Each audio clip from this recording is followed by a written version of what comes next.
Result आ चुका है, BJP जीत चुकी है, इस हकीकत को हम लोग ने अब स्वीकारना चाहिए। 4 राज्यों में कांग्रेस को मिली हार पर प्रकाश आंबेडकर का सीधा जवाब। पत्रकार सम्मेलन के दौरान प्रकाश आंबेडकर से जब न्याय टीवी के संवाददाता ने यह सवाल पूछा कि जब 4 राज्यों का चुनाव हुआ तब ऐसी कौन सी कमी रह गई कि कांग्रेस इंडिया ने अलायंस क्यों नहीं की, और यदि कांग्रेस इंडिया मिलकर लड़ते तो इस चुनाव का नतीजा यकीनन कुछ और ही होता।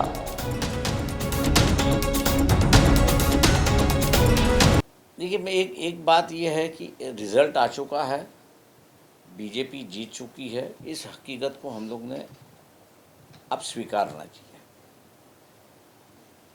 एनालिसिस करने की बात है कि अगर इकट्ठा लड़ते तो क्या होता, अलग अलग लड़ते तो क्या होता।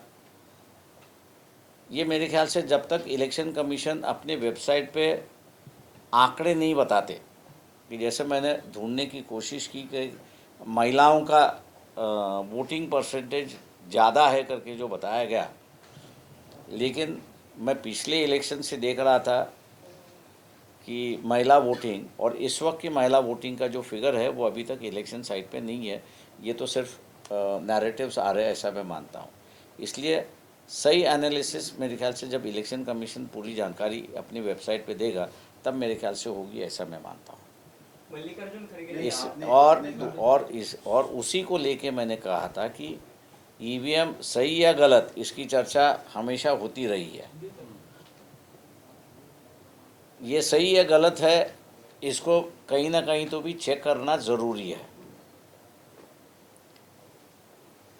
हालात में जर्मनी के सुप्रीम कोर्ट ने ईवीएम के खिलाफ अभी एक निर्णय दे दिया है। यूनाइटेड नेशंस में भी इस निर्णय के खिलाफ जो है वहाँ के स्टेट्स ने डिसीजंस दे चुके हैं। इंग्लैंड ने भी इसको शुरुआत की थी, लेकिन वहाँ भी बंद हो चुका है। वही फ्रांस की हालत है।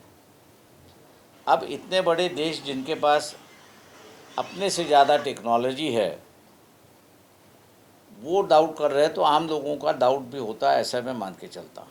और इसलिए उसी को देखते हुए मैंने कल बयान दिया कि इस चार्ज को कहीं ना कहीं तो भी ख़त्म कर दो, और इस चार्ज को कहीं ना कहीं तो भी ख़त्म करना है तो आप बैलेट पे करिए, क्योंकि कानूनी तौर से बैलेट भी हो सकता है और ईवीएम पे भी हो सकता है। अगर तुम ईवीएम जिसका ईवीएम पे विश्वास नहीं है वो सीधा ये कहे कि हम लोग इलेक्शन कॉन्टेस्ट ही नहीं करेंगे, मतलब इसलिए मैंने कहा कि ये हिम्मत दिखाना ज़रूरी है राजनीतिक दलों को कि ये जो ईवीएम के बारे में गलत सलत चर्चा है, इसको कहीं ना कहीं तो भी रोकना चाहिए। और रोकने का एक ही रास्ता मैं देखता हूँ कि बैलेट के ऊपर से जो रिज़ल्ट आएंगे वो ईवीएम के रिज़ल्ट से कंपेयर किया जाएगा। अगर वो सही है तो ईवीएम सही है, अगर वो रिज़ल्ट बैलेट के रिज़ल्ट अलग आए तो ईवीएम गलत थी, ये उसका नतीजा होगा। तो राजनीतिक दलों ने हिम्मत दिखानी चाहिए, इतना मैं कह रहा हूँ।